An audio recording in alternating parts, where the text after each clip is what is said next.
Revered by many railroaders as the best pulling locomotives ever produced, those incredible Alcos have also spawned a following among a certain group of rail fans. They're known to travel great distances in search of operating specimens, and these Alcophiles understand that there's nothing sweeter than the wheezing, whistling, growling sound produced by a smoke-belching, burbling Alco.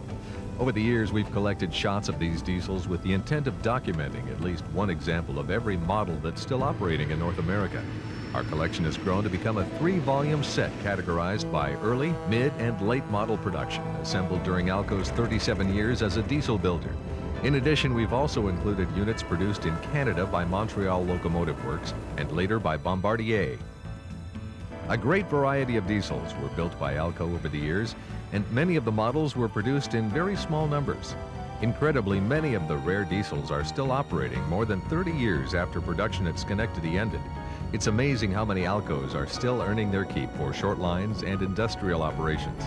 We haven't captured them all, but we think you'll be very pleased with what we found. This in itself is a tribute to the gutsy diesels. Join us now as we take a look at those incredible Alcos.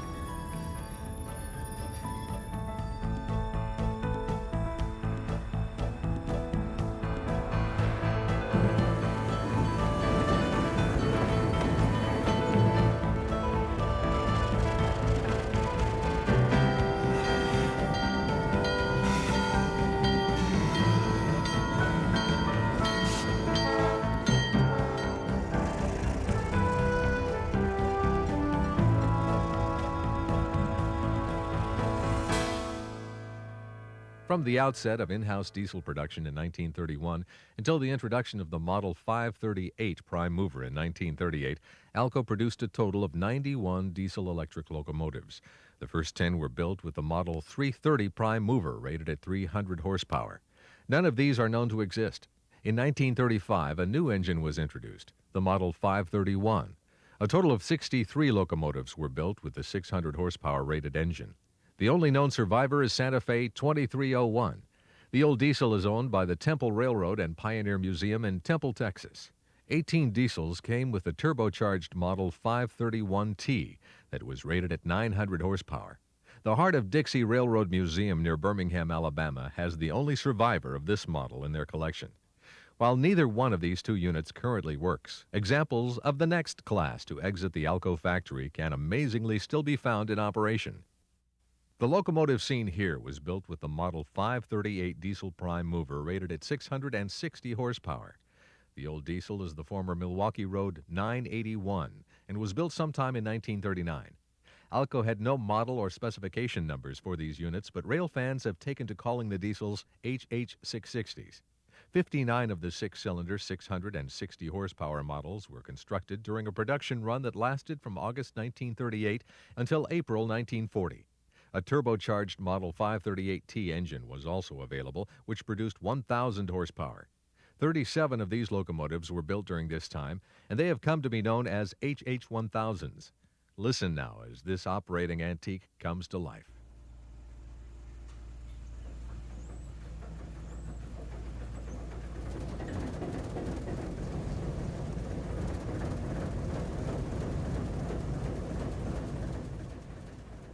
This locomotive is owned by Relco, a locomotive leasing company that specializes in placing diesels with industrial users. The 601 is leased by Continental Grain and works at their elevator near Troy, Ohio. The high hood was standard and resulted from the prime mover being designed to sit atop a flat surface. Later development would find the engine redesigned as the Model 539, permitting it to be partially depressed between the frame of a locomotive. This allowed the hood to be lowered to create better visibility in later switcher models that became the S series. Another important spotting feature of these high hood diesels is the placement of the radiator. It's located between the generator and electrical cabinet at the cab end of the unit. On the S series, design modifications would find the radiator relocated to the front of the long hood.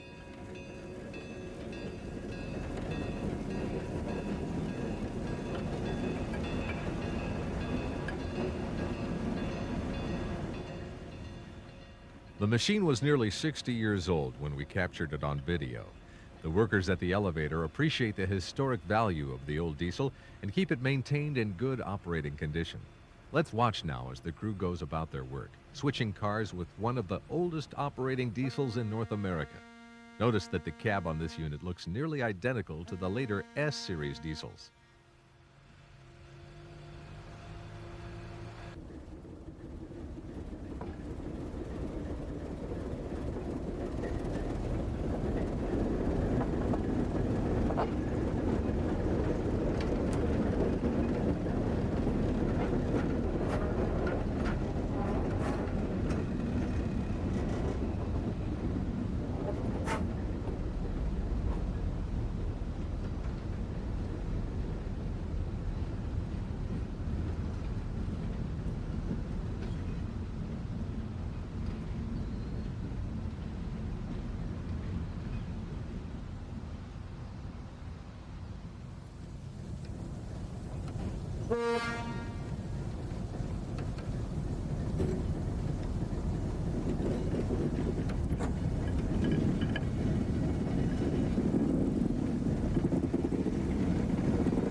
Returning now, the crew has coupled onto an empty hopper.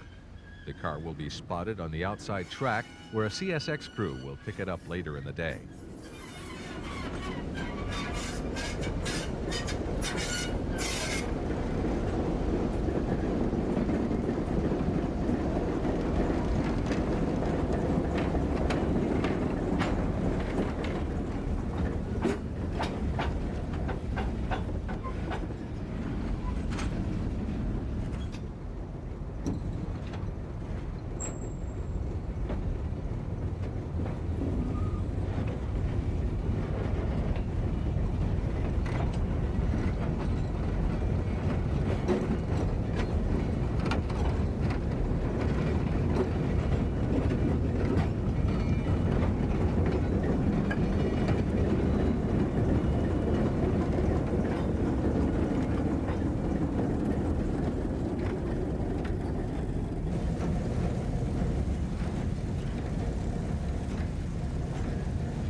Once their work is done, the crew returns the old diesel to its resting spot, located behind one of the tall elevators. On some days, the diesel is not used at all, and on others, it works around the clock when massive amounts of grain are being shipped.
We'll progress through the different Alco models in chronological order based on the date units departed the factory. In May of 1940, Alco made significant changes to the design of its high hood switcher. As discussed earlier, modifying the mounting of the 538 prime mover converted it into what they now call the 539. This permitted the hood to be lowered for better visibility. At the same time, the radiator was moved to the front of the engine and the new blunt truck was introduced. This was the first of the S-Series switchers, and it was designated Model S1. The specification number was E1530. Production of these 660 horsepower switchers spanned a 10-year period, and in that time 555 were built. This beautifully painted S1 belongs to the Maine Coast Railroad. The unit is pulling a tourist train that operates between the coastal towns of Wiscasset and Newcastle. The locomotive once belonged to the Maine Central Railroad, where it operated with the same number. We'll follow the train up the line as it departs Wiscasset.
Along the route, the little S1 leads the passenger cars across several scenic bridges as it putters north through the rural Maine countryside.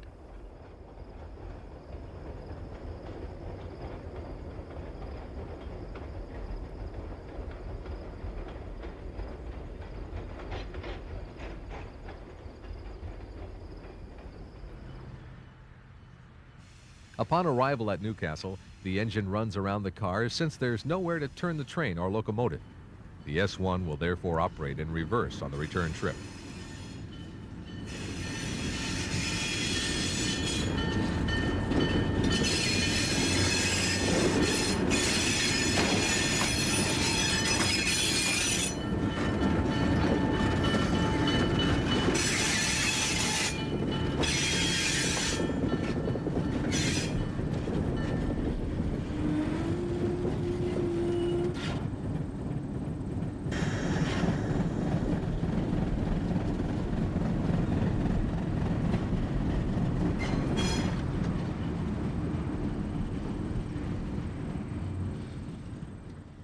Spotting features of the S1 are the blunt trucks, the half-sized radiator intake, and the small exhaust stack that's centered on the hood.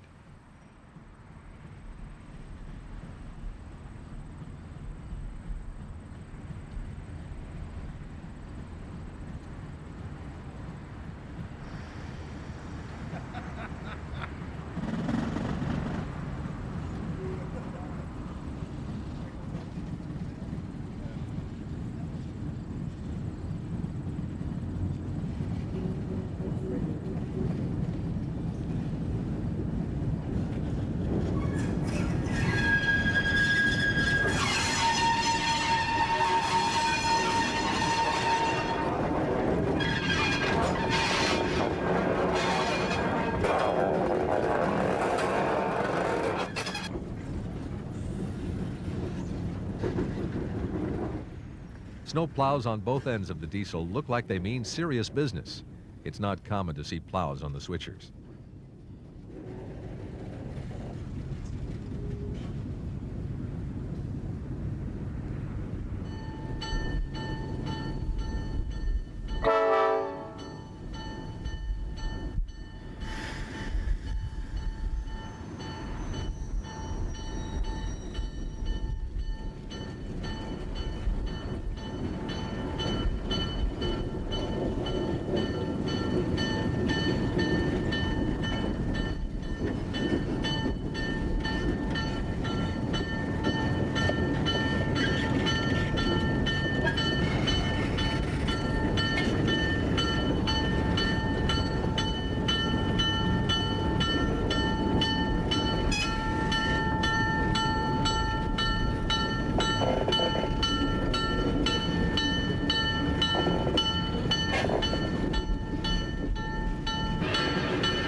Underway once again, the switcher rolls across the main countryside with its 2 cars in tow.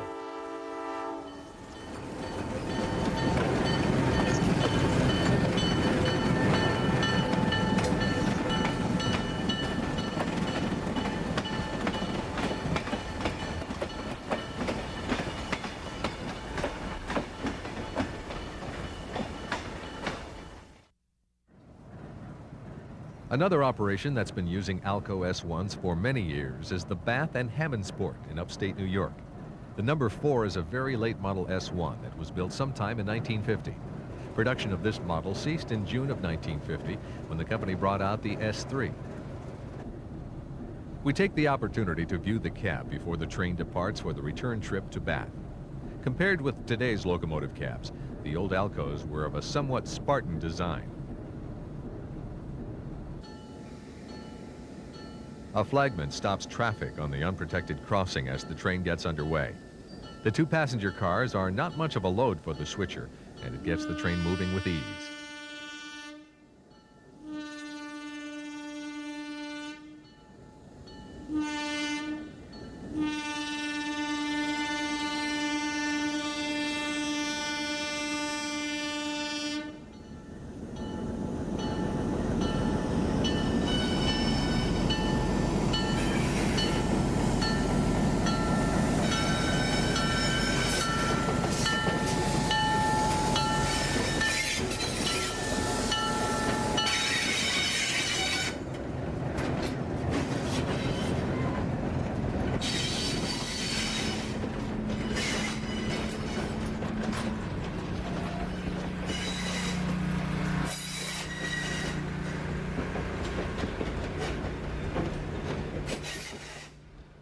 Before long, the train is in the open countryside, and we watch one more run-by before moving on to the Model S2 switcher.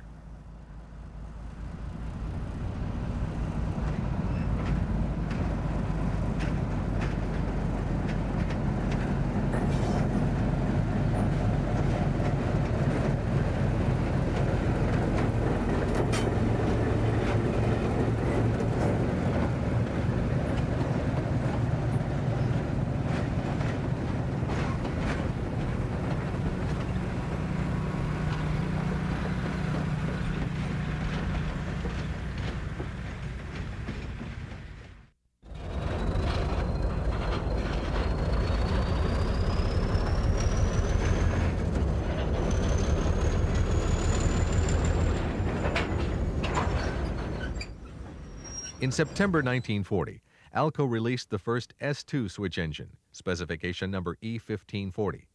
This model was produced concurrently with the S1 for nearly 10 years until June 1949, when it began to be phased out by the S4. The S2 was powered with the 6-cylinder 539 turbocharged prime mover, which developed 1,000 horsepower. A total of 1,502 of these locomotives were produced, making this Alco's all-time best-selling diesel locomotive. 1,462 were built in the United States and 40 in Canada by Montreal Locomotive Works. This was the first diesel produced by Alco's Canadian partner, MLW.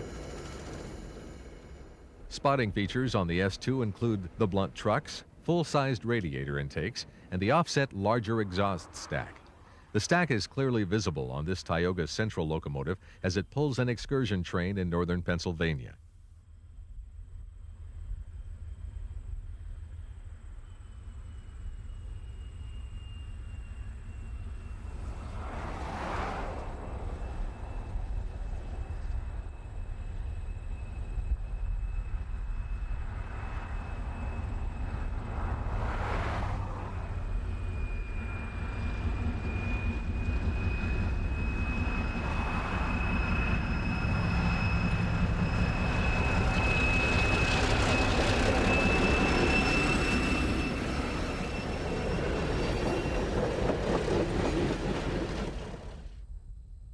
The Lehigh Valley-inspired paint scheme on the switcher is quite attractive.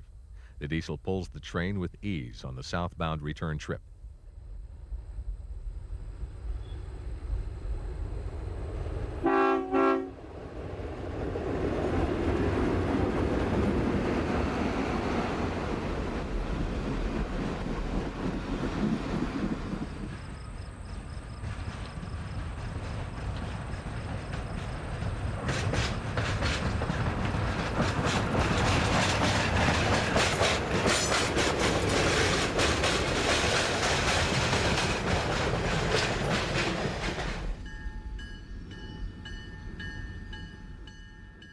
group of passengers waiting for the next trip admire the old Alco as it eases the passenger train up to the station and comes to a stop.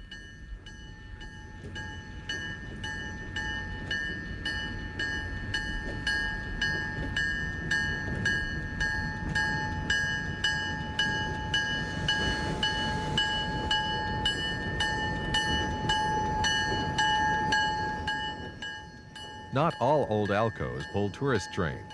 In Buffalo, New York, we came across an S2 working in the city's extensive grain elevator complex. The Buffalo Southern Railroad handled contract switching for ConAgra and was using this 1943-built switcher to do the work. Engineer Don Brown gave us a ride in the classic switch engine to show us that the locomotive might be old, but could still perform a hard day of yard work.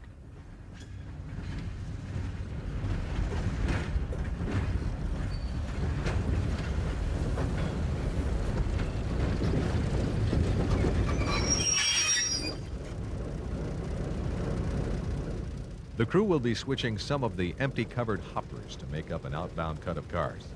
Once the switch is thrown, the engine will pull ahead to couple onto the cut.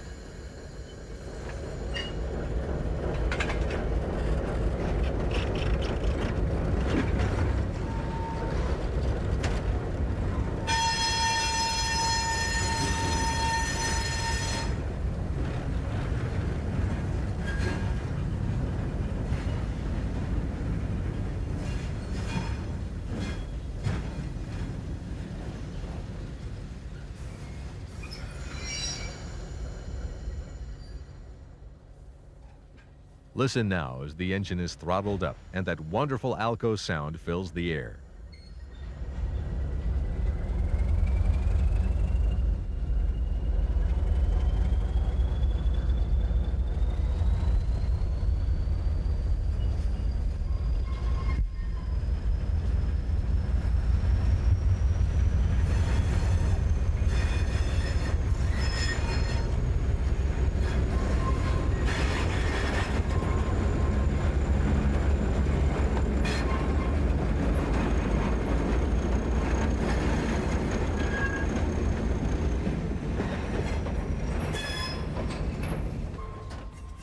Cars will now be kicked into the yard, and Engineer Brown demonstrates how it's done as he manipulates the engine's brakes and throttle.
The remaining cars are shoved onto a storage track. Once the diesel is uncoupled, Don will back the unit down the yard and we'll get some fantastic onboard shots of sound and smoke as the engine is throttled up.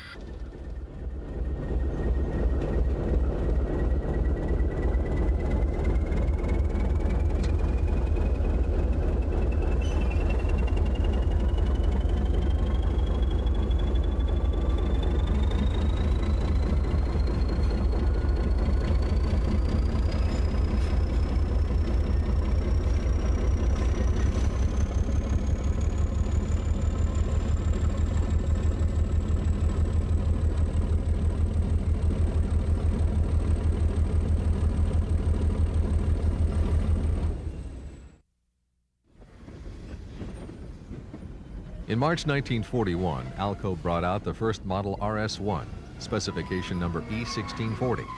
What's an RS-1? Take an S2 and stretch the frame out an additional 10 feet. Add a short hood to the rear for housing a steam generator, place the locomotive on road trucks, and you've just created the world's first road switcher. That's just about how it happened at Alco when the Rock Island Railroad requested a special type of locomotive for its Granger lines that could handle both freight and passenger trains. It became so popular that the RS-1 still holds the record for the longest production run of any diesel, 19 years.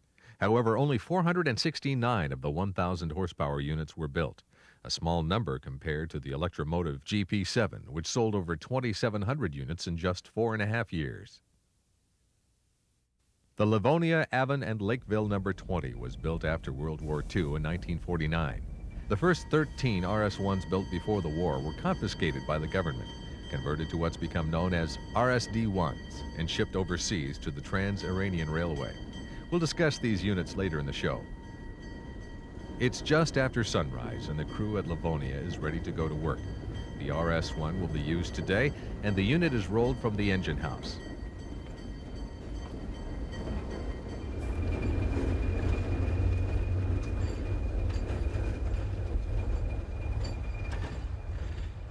The railroad's primary business is hauling corn syrup and sweeteners to a couple of local transloading facilities. The heavy cars keep the RS-1 working hard as it moves them around the yard.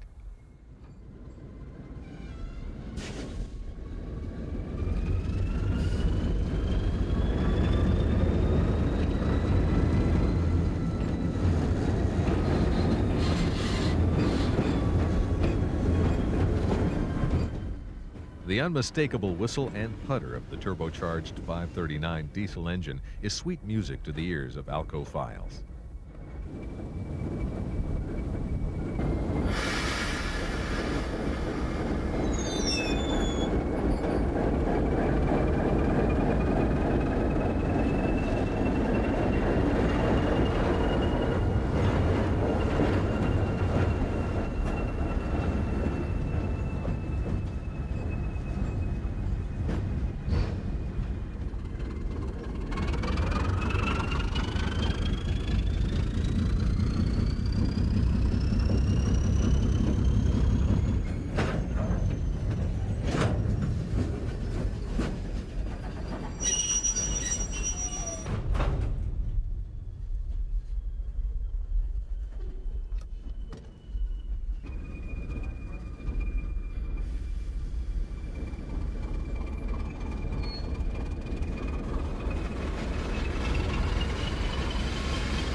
Half a car. 10 feet. 5. That'll do for now.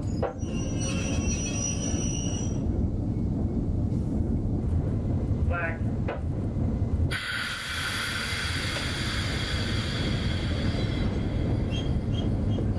Hold on now. We're going to 3 final time checks.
Earlier, we were discussing those RS-1s converted to six-axle CC truck locomotives for the war effort. In addition to the original 13, 144 more were produced during the war. Many went to Russia and never returned after the war. But the 8669 pictured here went to Europe and then did return home. In addition to the Army units, 6 CC trucked RS-1 units were built for Mexico, and another 4 with A1A trucks were built for Brazil. Alco never referred to these locomotives as anything but RS-1s. Alco files and fans, however, have taken to calling them RSD-1s. The round shape and inward slant of the cab on these units came about as a result of the narrow tunnels on the Trans-Iranian Railway and other overseas railroads. The 8669 now belongs to the Tennessee Valley Railroad Museum in Chattanooga, Tennessee. This particular diesel can often be found in service on passenger trains between the museum grounds and the Chattanooga Choo-Choo Hotel several miles away. The train will turn on a wide track and then come down to the museum station to take on another load of passengers.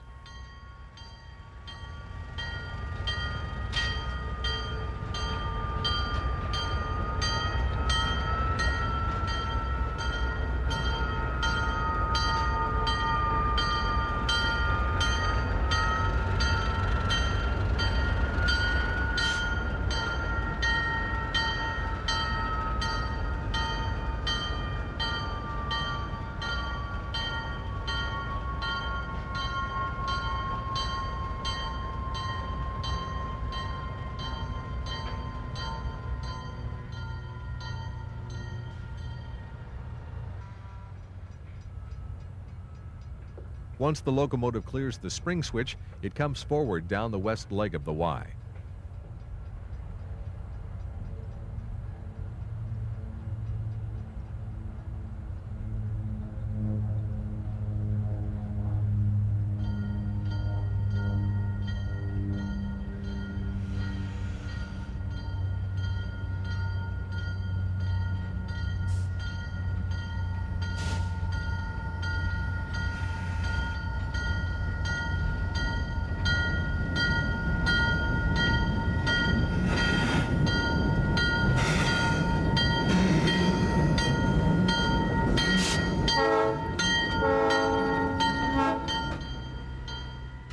Now the train is back to the station platform, where waiting passengers will board for the return trip to the hotel.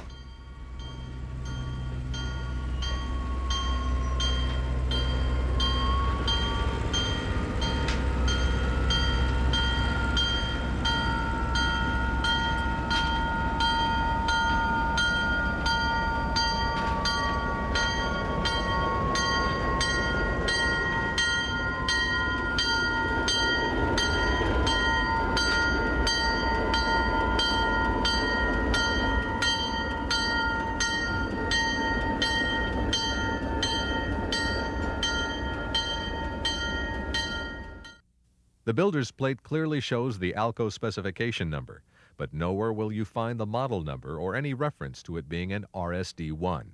The plate also shows that the diesel was built in March 1945. The locomotive has been beautifully restored, and the glossy coat of black paint gives the unit a classic look. A close-up view of the trucks shows the uneven axle spacing on these early CC-style trucks. Alco had to make many sacrifices in their design to squeeze them under the RS-1. The traction motors were nearly impossible to work on without the trucks being removed from the locomotive. For this reason, the trucks were discontinued after the war. It's time for the train to depart, and we watch as the antique diesel pulls away from the station.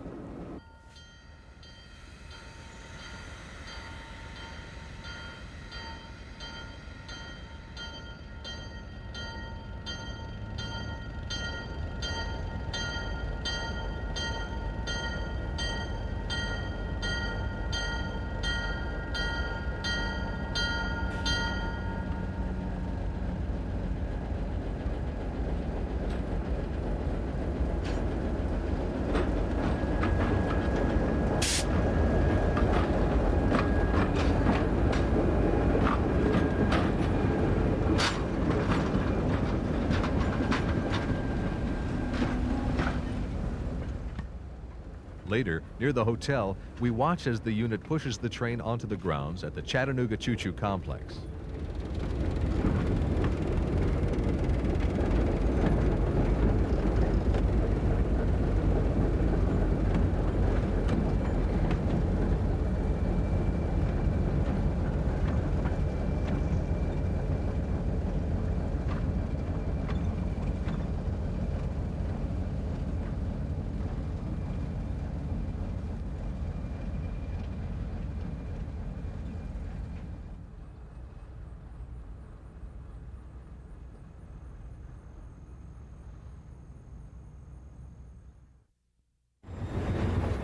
In January 1946, Alco introduced a streamlined box cab locomotive designed for freight service called the FA-1, specification number DL-208. A companion B unit was also available called an FB-1 or DL-209. These units introduced Alco's new 244 prime mover, in this case the 12-cylinder model which produced 1,500 horsepower. Many upgrades to the FAs occurred over the production run, including models equipped with steam generators for passenger service and a higher horsepower rating for the prime mover. The locomotives were also produced by Montreal Locomotive Works in Canada, and the last FAs built with the 244 were a group of FPA-2s for Canadian National in April 1955. Combined production from both companies totaled 1,351 units. There are currently no 244-powered FAs in operation, but some do exist in museums. Perhaps one day we may see one operating. The unit pictured here is an FPA-4, a Canadian-built unit powered with a Model 251 prime mover. Externally, there is very little difference compared to its older brethren, with the exception of the unit being slightly longer. Imagine, if you will, for a moment, that this is an FA-2. This diesel is owned by Ray Kammer and can be found operating on the Potomac Eagle passenger trains in eastern West Virginia. Let's listen now as the diesel makes a couple of run-bys for us.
FA-1s were 51.5 feet long, and FA-2s were 53.5 feet long. The FPA-4s, on the other hand, were 54 feet long. The additional length occurred between the end of the radiator shutters and the rear of the diesel.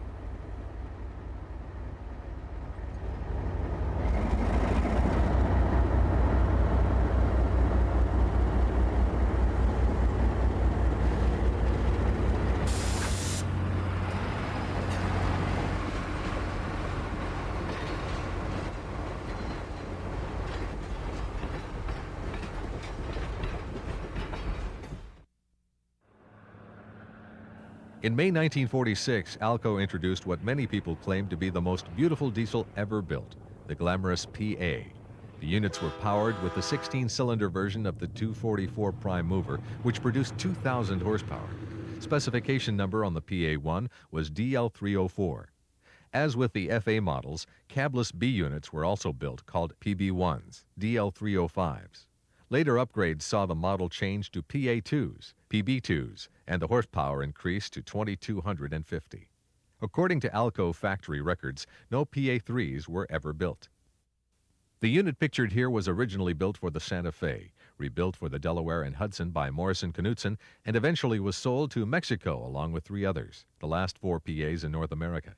No units were ever built in Canada, and the only foreign orders were for 3 PA2s sold to the Paulista Railways of Brazil in 1953. Of the 4 units that ended up in Mexico, D&H 16, 17, 18, and 19 all were wrecked. 2 units, the 17 and 19, were eventually rebuilt and are operational. Unfortunately, they were placed in museums, and it's not likely that they will run again. The 2 remaining carcasses, the 16 and 18, are wrecked hulks, and their remains languish in the boneyard at Empalme shops near Guaymas in the state of Sonora. The 16 is the worst of the 2, its side mangled in a twisted maze of metal. The side of its nose is okay, but the top of the long snout is seriously dented. The 18 is in better condition, and as you can clearly see, the structure of the unit is intact. It just needs new sheet metal attached. On the engineer's side of the cab, the name G.W. Hockaday is still visible. We made a trip to upstate New York to ask the man known as Mr. Alco how his name got there. Well, that was one of the biggest surprises of my life when I went out to Morrison Knudsen to get that engine. The president, Bruce Sturzing, of the D&H, had my name put on it, and on number 16 he had Marv Davis's name, who was chief road foreman. And that was a big surprise. I didn't know anything about it till I saw it. He thought I deserved some recognition for what I was doing for the railroad. I ran that engine back under power, back to Albany in Amtrak passenger trains, along with 3 of the others, one at a time. The 19 was the first to be returned to service and the first to be placed in a museum. Today it can be found in the city of Puebla. We can attest to the fact that the unit is operational since we climbed inside and viewed the 12-cylinder 251 prime mover, generator, and other equipment that remains in place. When this PA was rebuilt in Mexico, the 16-cylinder 251 engine that was placed in the unit by Morrison Knudsen in 1975 was replaced with a 12-cylinder model. Today, children climb and play on the old PA. But in January 1990, we captured the diesel in service at Orendain Junction, 22 miles west of Guadalajara. On vacation in Mexico, we shot these scenes on a home video camera, so the quality is less than desirable. Since it's the only video we have of the unit in operation, we're sure you'd enjoy viewing it. We had no idea that the diesel was coming. It was just dumb luck that we found it. You can imagine our surprise when the train came into view.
Once the 19 had been snatched by the government and placed in the Railroad Museum at Puebla, the shop forces at Empalme were eager to repair another PA for service.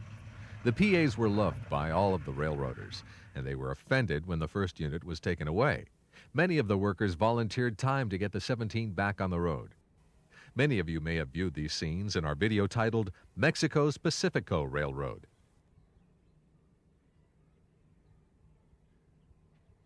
After running for several months, pulling passenger trains in northern Mexico, this unit was also snatched by the government and placed in Chapultepec Park in Mexico City. The remaining 2 carcasses at Empalme could be repaired, but the trucks have been lost or destroyed. There's hope that one or both of these units will be purchased by concerns in the United States and restored. It's reported that a pair of trucks has been located. Only time will tell the end of this tale, but we certainly hope that it happens. It's a shame that no one had the foresight to preserve a PA when they were scrapped in the late 60s and early 70s.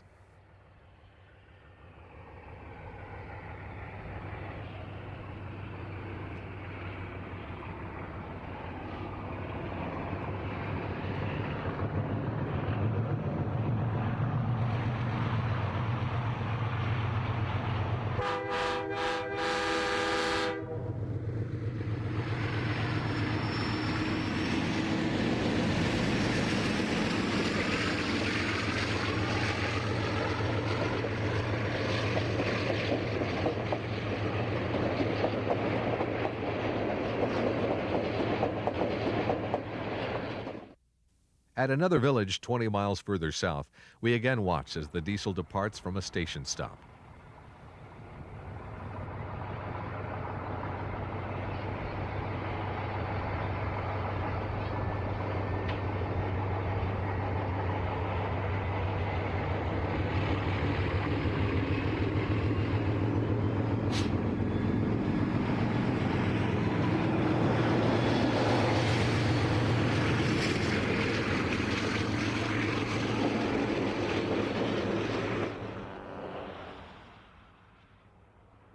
We set up on the outskirts of Hermosillo to get one more shot of the beautiful PA after it departed the city's passenger station.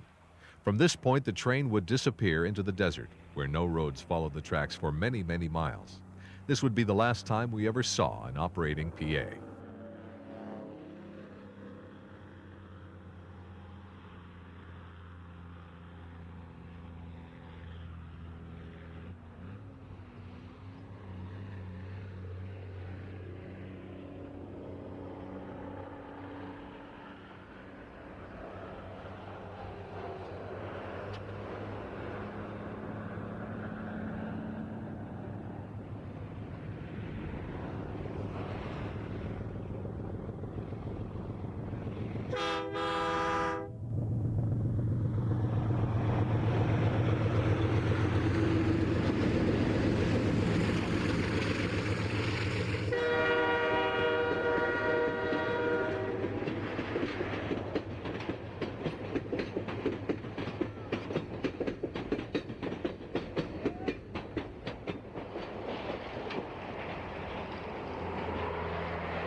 On October 2, 1946, Alco released a new model road switcher built under specification E1661.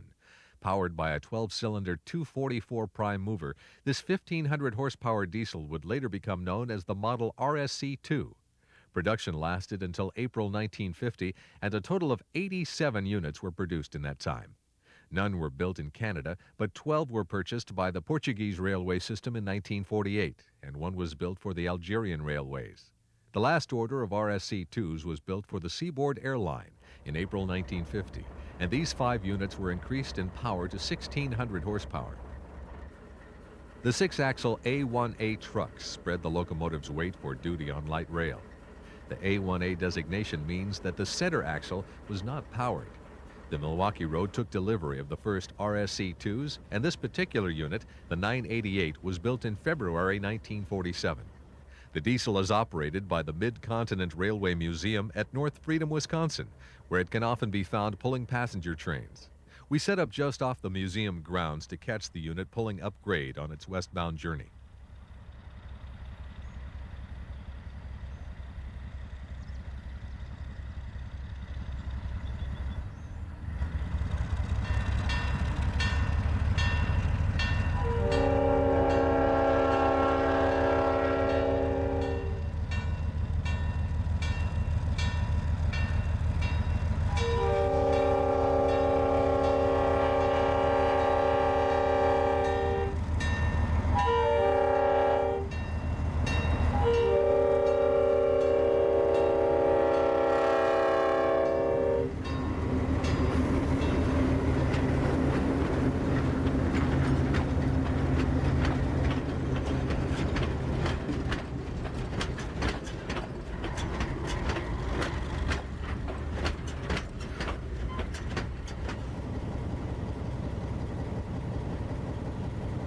Riding along in the cab, we listen as the 12-cylinder 244 prime mover purrs as it easily pulls the train over the flat terrain.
Notice how the cab design differs from the layout of the switchers and RS-1.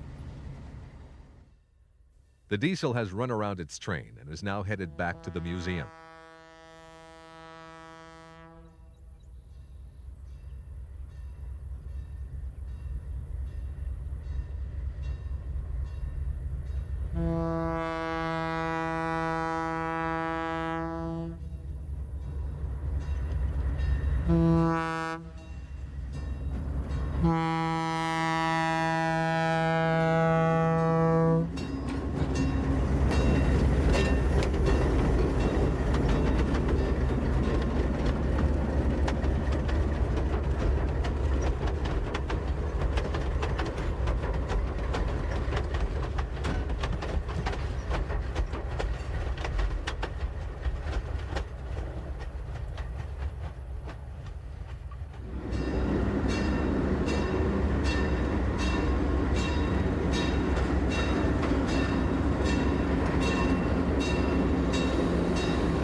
The unit uncouples from its train and will run around the cars to couple onto the other end for another departure later in the day.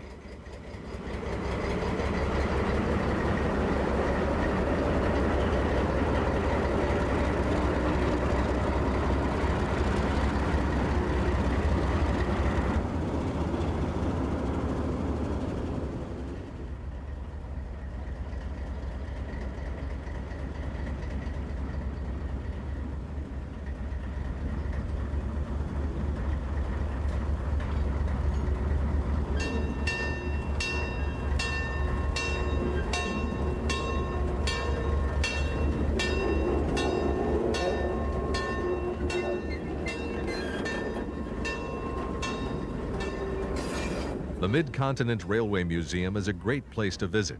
If you find yourself on vacation or doing business in Wisconsin, it's well worth the time to make a stop at this quality museum.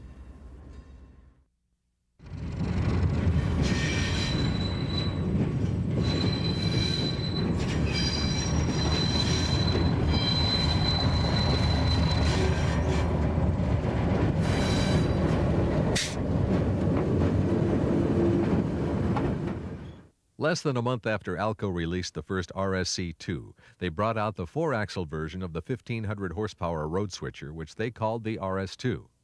Specification number of this unit was the same as the 6-axle version, E1661. Between October 1946 and April 1950, a total of 383 units were built, 9 by MLW in Canada and the rest at Schenectady. The diesel used the same 12-cylinder 244 prime mover found in the RSC. Detroit and Mackinac number 466 was the first RS-2 built. Today it works for the Michigan Southern Railroad, and we caught up with the unit at Sturgis, Michigan, 50 years after it left the factory. That's quite an accomplishment for any machine. One of the key identifiers of the RS-2 is the location of the fuel filler and gauge. Look for these items on the side of the cab below the window. The other major identifier are the level walkways along the short hood behind the cab. On RS-3s, there's a step located on the walkway that is actually a box that contains the unit's batteries.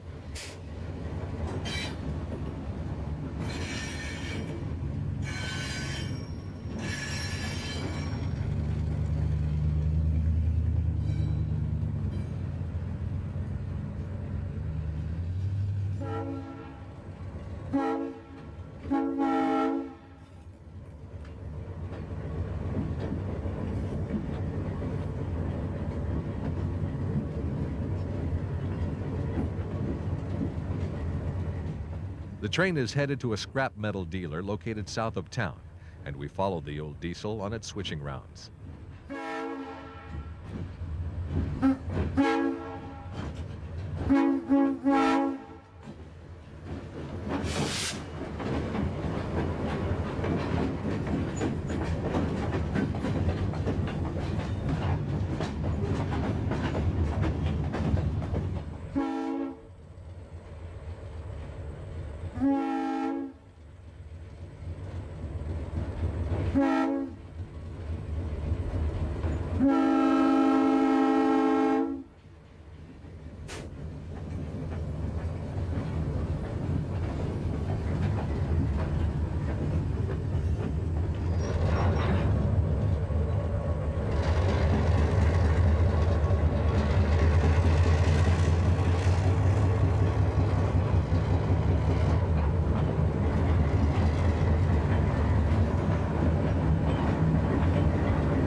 The string of bathtub-type hoppers is shoved into the scrapyard for loading, and within a few minutes the engine comes back out to return to the yard in the downtown area.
The locomotive is backed past the old passenger station in Sturgis and will be coupling onto a string of cars. It puts on a good show as it pulls the cut of cars east.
In Alpena, Michigan, we watch as Detroit and Mackinac engine 469 comes across Lake Besser with a train of hoppers loaded with rock.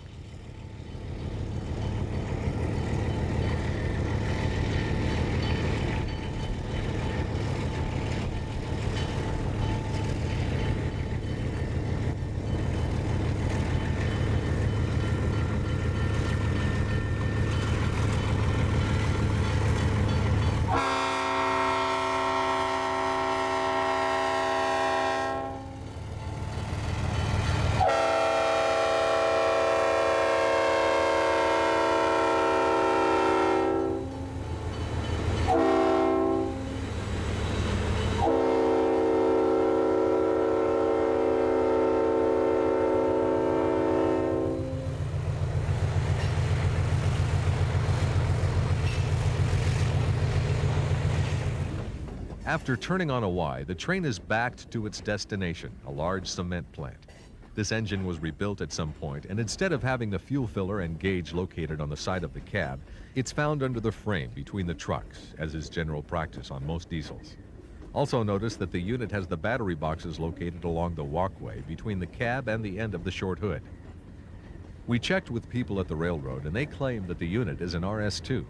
At some point, serious modifications were done to this diesel, or else someone is confused.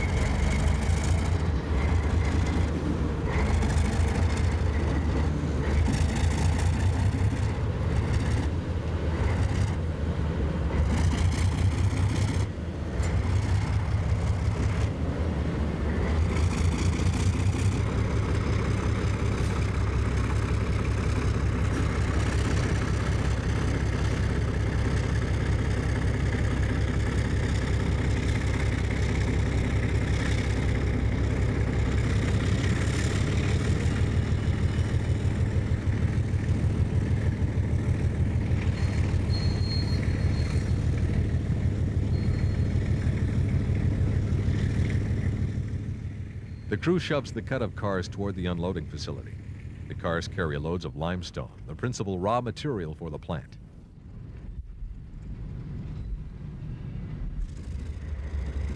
Later, over at the D&M yard, the unit switches a cut of hopper cars that were picked up at the cement plant.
5 days a week, the 469 can be found working this job in Alpena.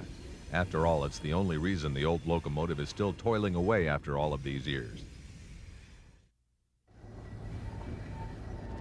In June 1949, MLW began using the General Steel Casting Type A truck on switchers built in Canada. This changed the model of the 1,000 horsepower unit from S2 to S4, and specification number E1540 had an A added after the last digit.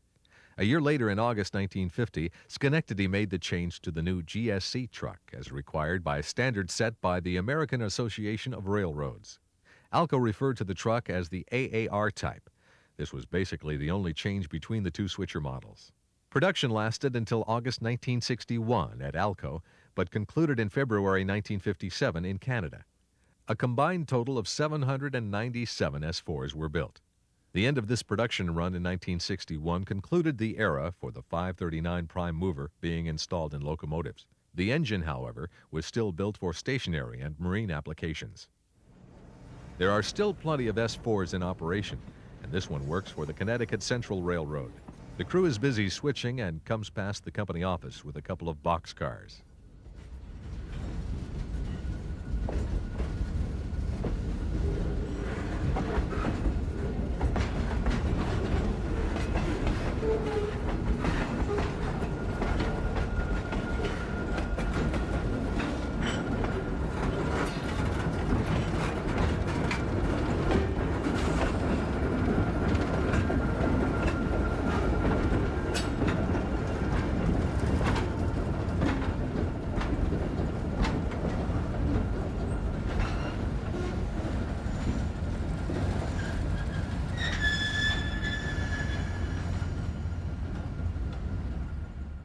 The operation is located near downtown Middletown, Connecticut.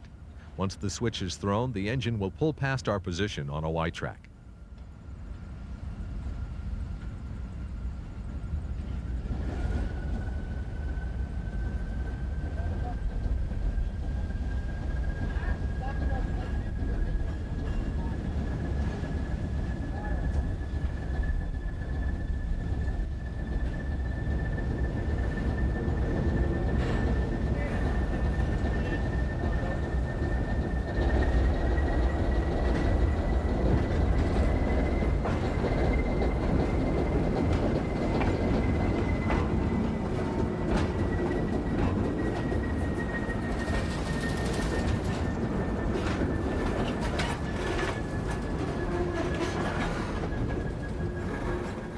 The orange unit around the bend is a former New Haven RS-1 that's been repainted into the classic paint scheme of days gone by.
The short train backs across the diamonds and will be doing some more switching.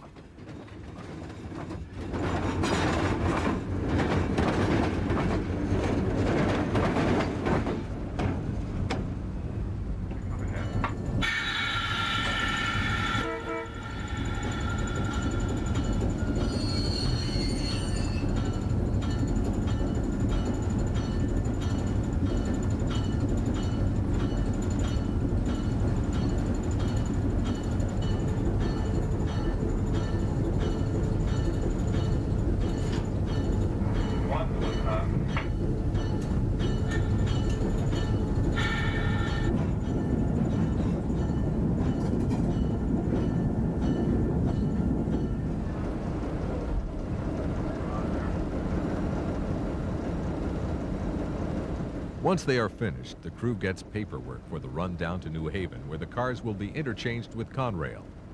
Notice the lip along the top of the hood on the switcher to the left. This modification appeared on late model S4s and also on RS1s. The 35 was built in June 1959.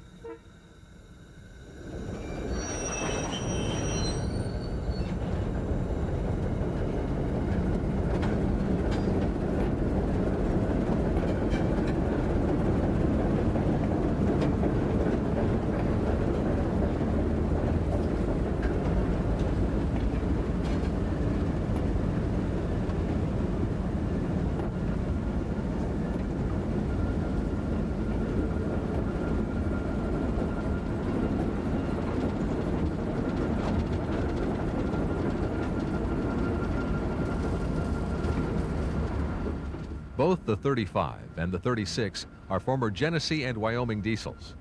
Once the train has backed past the connecting switch, it comes forward and will head across town toward open country.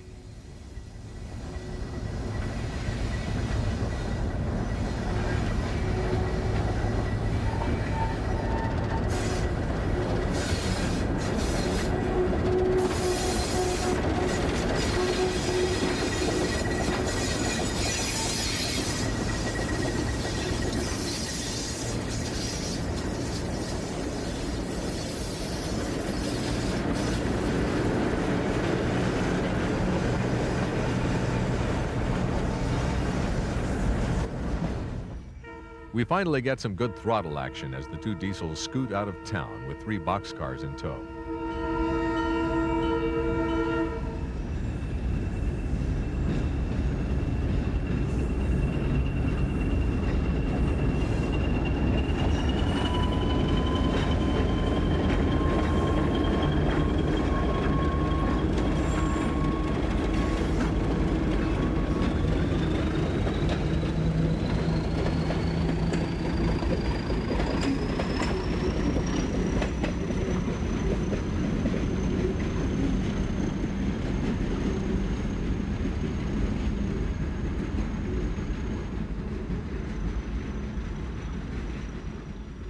One more good run-by is obtained in the waning light as the units climb a hill. The Connecticut Central is no longer an independent operation, having been purchased by the Providence and Worcester in late 1997.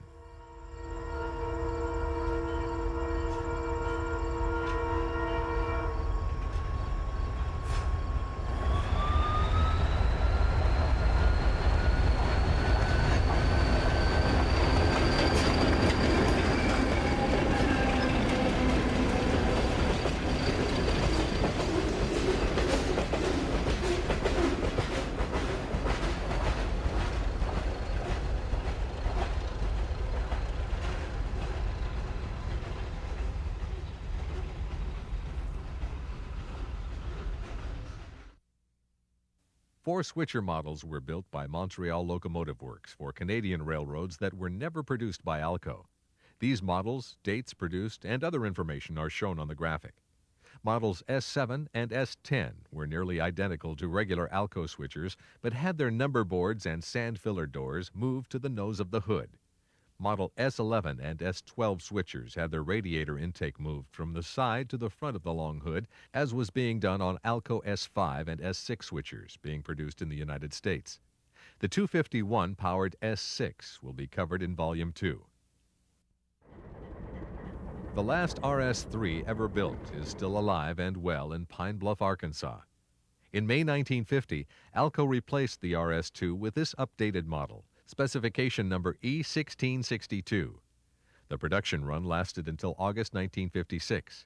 In that 6-year period, the company produced a total of 1,418 of the RS-3s. 146 of those were built by MLW in Canada.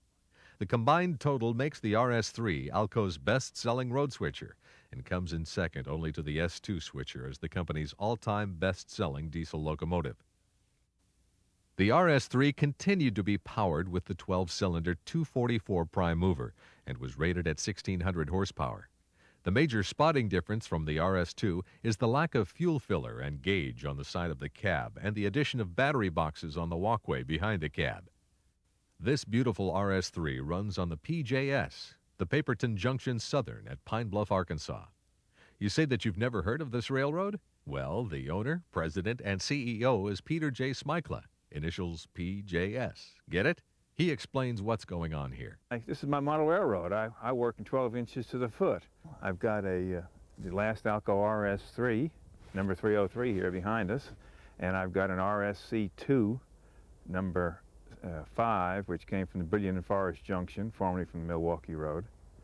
And then, of course, I got that cotton belt caboose over there, which it was built here in Pine Bluff in 1920. I've got a 1915 wooden mop boxcar that I've rebuilt, and right now my latest project is an 1883 Barney and Smith coach that the Frisco had, and I'm rebuilding it.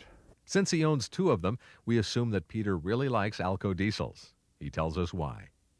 Well, it's the only real locomotive ever built in this country. They don't pull anything in the barn, and I just always have liked Alcos. And I believe that a 4-cycle diesel is a whole lot more efficient than a 2-cycle diesel, and in fact, I guess it's been proved now that even EMD is going to them. Peter, what's so special about the 303? The 303 is the last Alco RS3 built. It was built in August 1956 for the Litchfield and Madison in Illinois. It ran there as number 303, and then when the Chicago Northwestern took over the Litchfield and Madison, it became second 1554, and it ran out into the Dakotas on that wheat line, whatever it was out there. Then it went to the Michigan Northern, where they kept the number 1554. They had the nose chopped by Diesel Electric Services in Minneapolis, but they never did complete the transition, so the long nose is still the front. And of course, when I got it, I gave it back its original number. I like to give them their original numbers. I was up in Michigan just chasing trains and taking pictures, and I got to Cadillac, and this thing was sitting out there. I took pictures, and I asked Herb Strebe, who was a chief mechanical officer of the Michigan Northern, I asked him what they were going to do with it since they were running EMDs at that time, and he said that they were going to either sell it to a tourist line or scrap it. So I just took pictures and didn't think anything of it because I didn't know the significance of it being the last one built. And I sent a little article to a news item to Shortline magazine, and he knew the origin of the engine, and so he printed that it was the last one built. And so that thing came out the Thursday before Labor Day back in '84, and when I saw that it was the last one built, I figured this has got to be saved. So I called the Michigan Northern, and I asked Herb what had happened to it, if they had sold it, and they said no, they were going to cut it up the following week. And I said, well, let's, hold on, let's talk about this. And while we were talking, I heard this loud clunk, and he said, that's 1502 going in a gondola. They were cutting up another one at that time, so I saved it from being scrapped. Of course, Peter was pleased to show off his 2 diesels for us. Unfortunately, the RSC2 is not currently operable, but if he has the time, he hopes to get the unit running once again.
Peter's line parallels the Union Pacific Pine Bluff-Little Rock, Maine for a distance.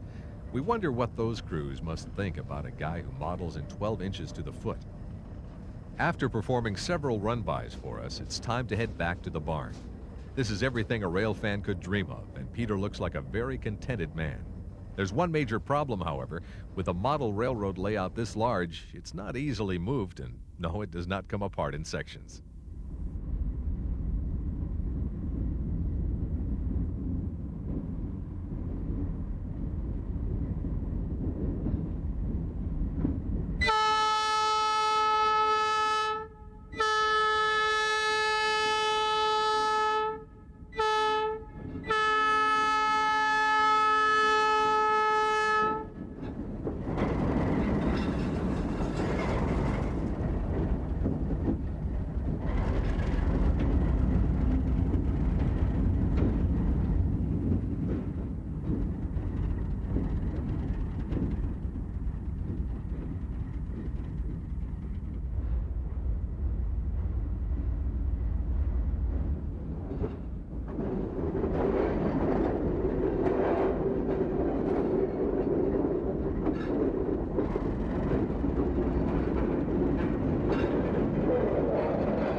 There are many RS-3s still operating around the country.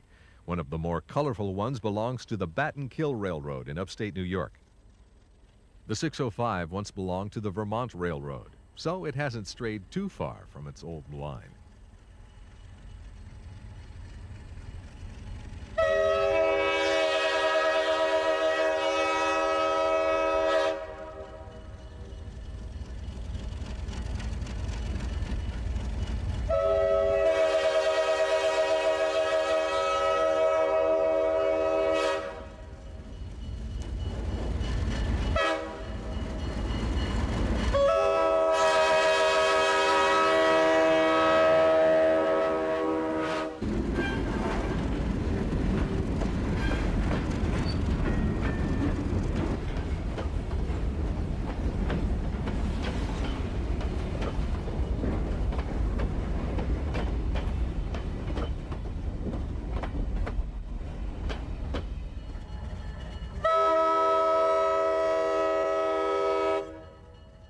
Empty grain cars are being returned to the Guilford connection at Eagle Bridge. The crew on duty climbs back aboard as the train gets underway at Shushan.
The Alco trundles along light rail in Cambridge.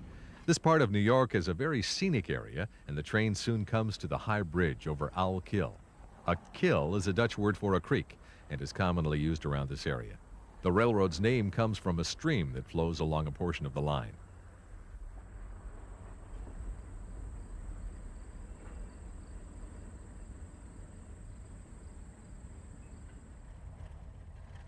The engine has been uncoupled from its cut of empty hoppers and will be picking up loads delivered by a Guilford local.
Coupled onto the loaded cars now, the crew proceeds down the siding and back onto home rail.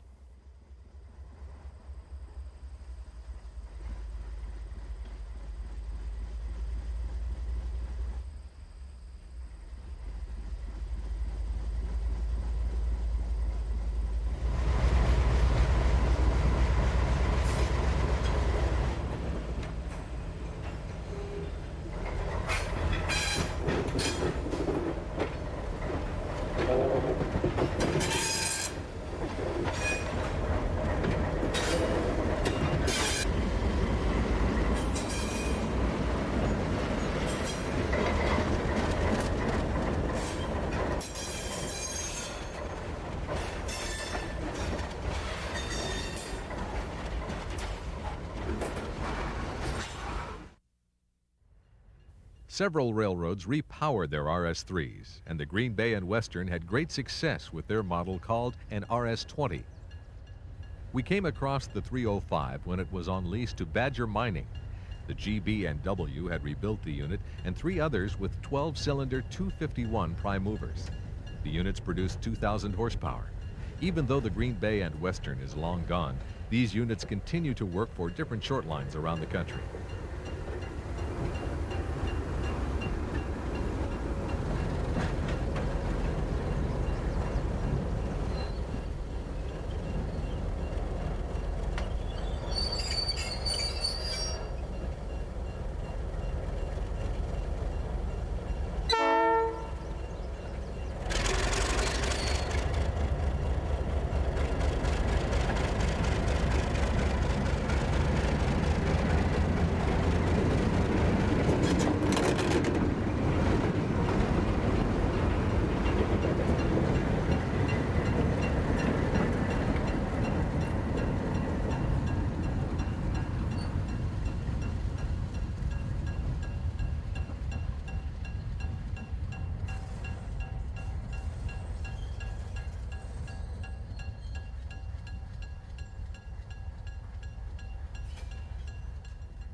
The gutsy little engine has the empty cars underway now and shoves the cut up a hill to the sand mine.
The Delaware and Hudson also had RS-3s that were repowered.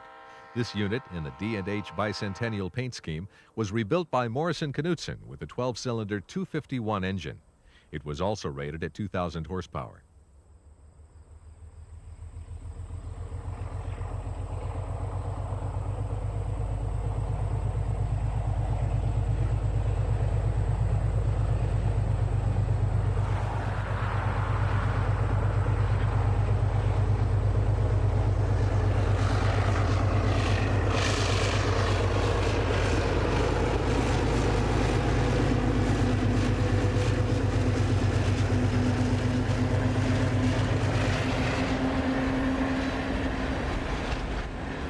These units were equipped with dynamic brakes, and a special box was built behind the cab to house the resistors and fan.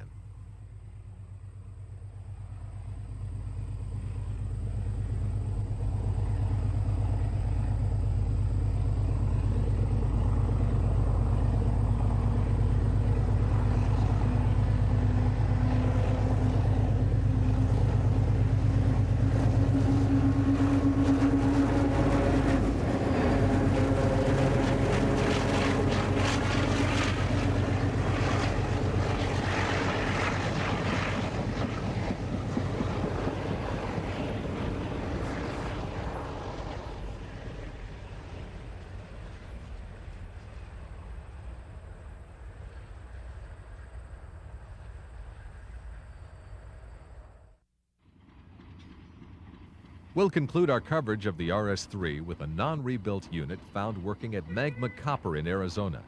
The diesel is working in mine service, shuttling ore cars from the tipple to the crusher, a distance of 6 miles. Much of the route can be seen from public roads, making for an easy chase.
At the crusher, ore is dumped out the bottom of the cars as they pass through an unloading building.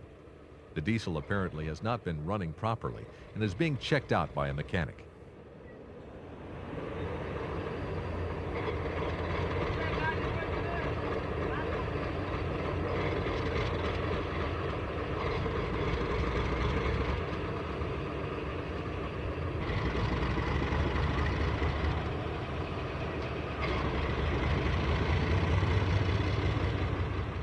We don't know what was found, if anything, but the old Alco sounds pretty good to us. It still makes lots of smoke, and it growls like a beast.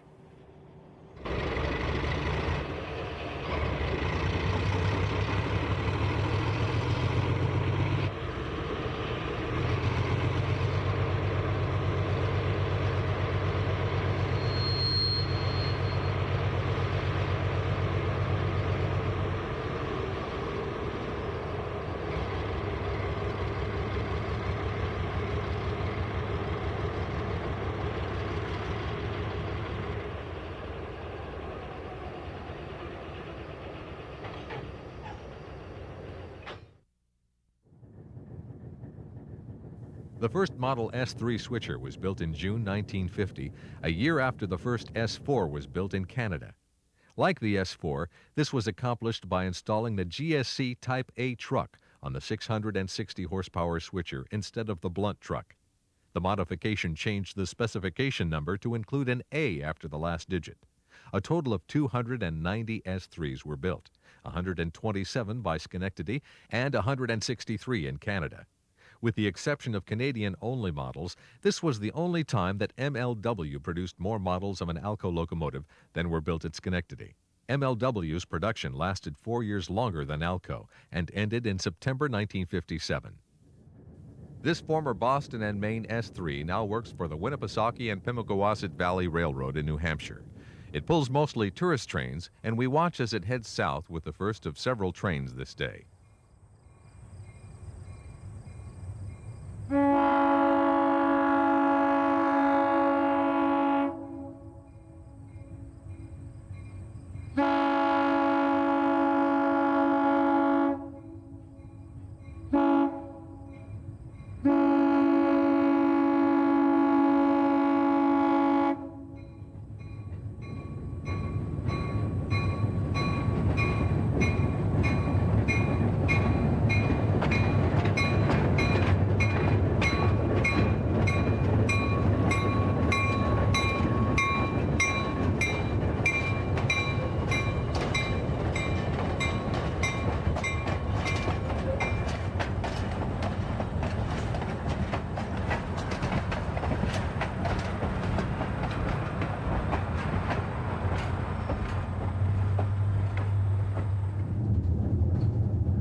The engineer keeps careful watch along the track ahead and eases the throttle out a little.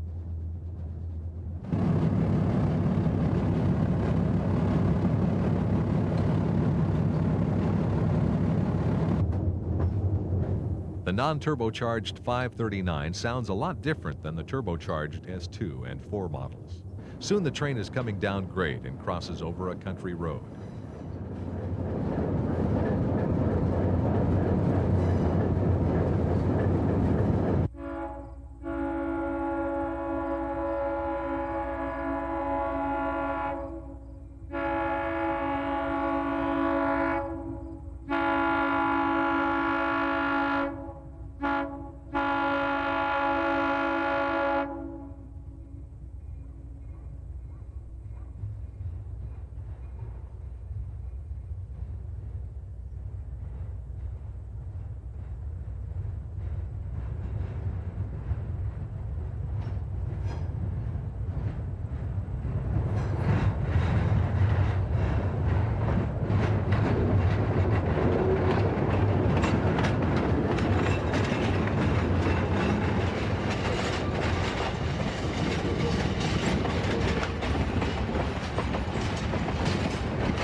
On the return trip, the engine shoves the train backwards to the departure point since there's nowhere to run around the cars. A Hancock air whistle on the end of the passenger car is blown for the grade crossing.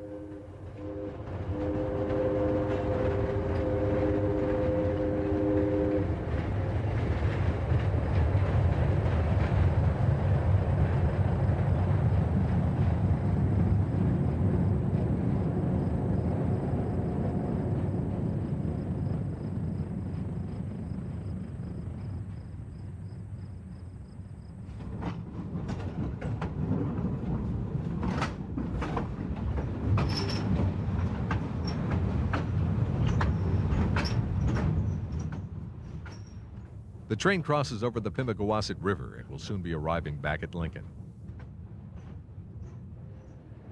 The W&PV is also known as the Hobo Railroad. Again, the air whistle is blown as the train backs across a busy highway on track leading to the station.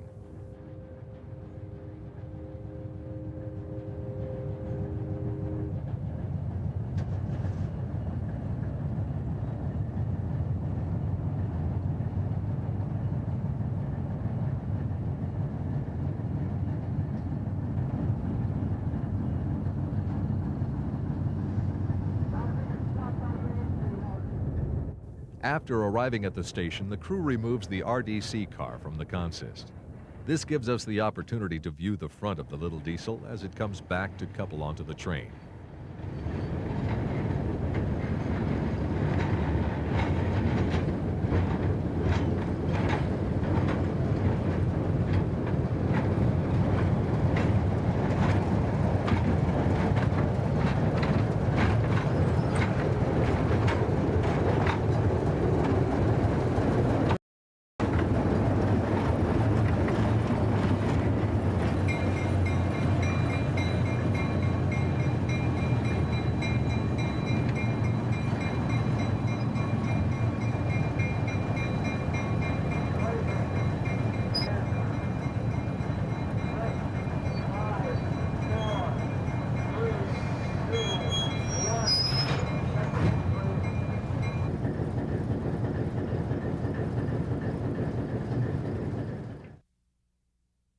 The Model RSC-3 was first produced at Alco in October 1950.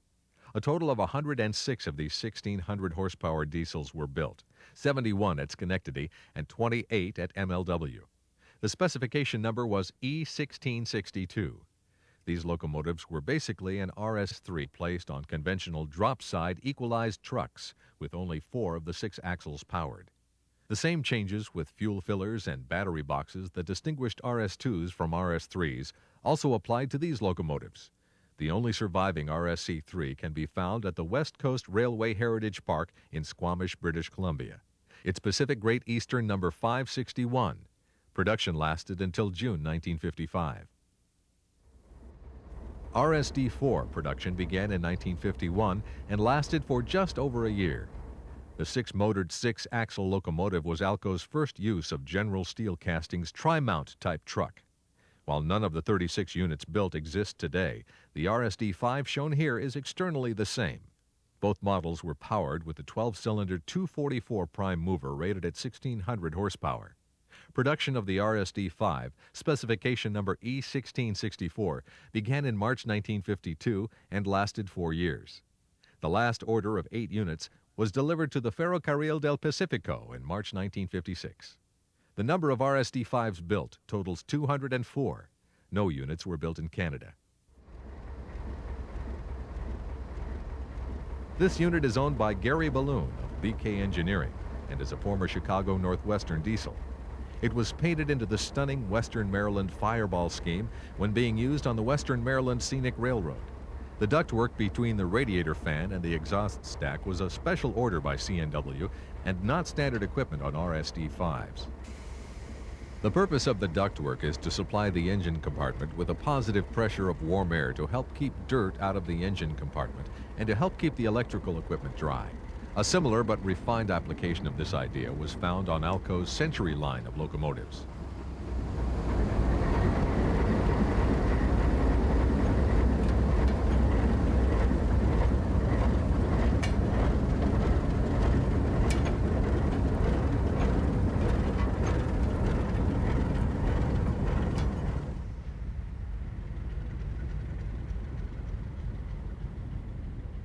The unit is backed up now and will be treated to a cab ride and several run-bys.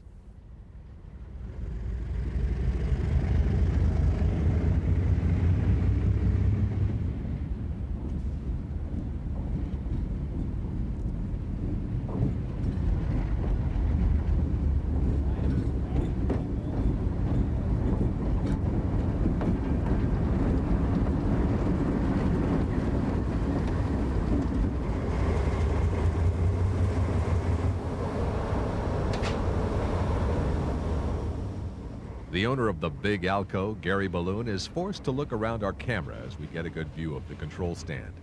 Realizing that we're in his way, we move to get a shot of the exhaust stack and listen to that wonderful Alco sound as Gary works the throttle.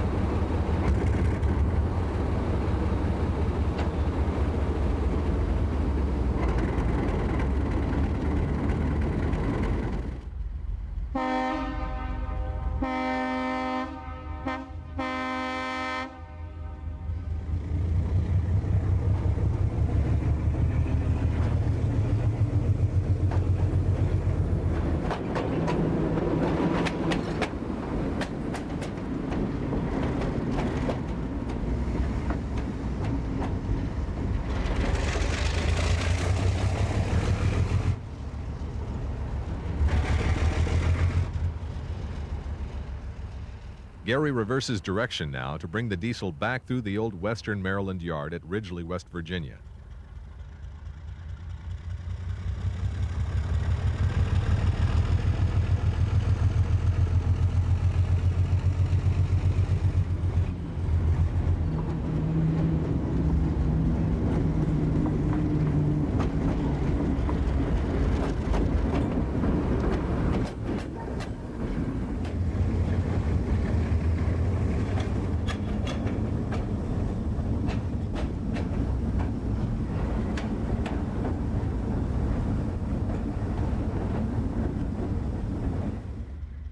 Gary returns the unit to the engine house now. We are grateful for the opportunity to have viewed the diesel in operation, since only 2 other RSD-5s still exist.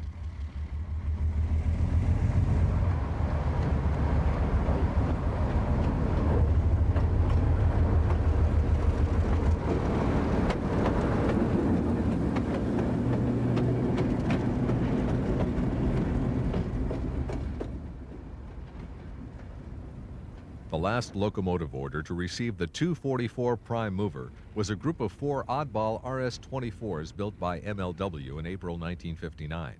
This was well after the start of 251 production. The last model built at Schenectady to use the 244 prime mover was the RSD-7, which first appeared in January 1954. None of these locomotives exist today, and only 27 were built. They were powered with a 16-cylinder version of the 244, like the famous PAs, but were rated at 2,400 horsepower. Although the RSD-7s were small in number, these diesels introduced a new style car body that would become an Alco trademark for many years to come. We've nicknamed them Notched Nose Wonders, and these diesels will fill your screen as we explore the early production years of the Model 251 prime mover in Volume 2. Join us then as we continue our quest in search of those incredible Alcos.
Visit Pentrex on the World Wide Web at www.pentrex.com.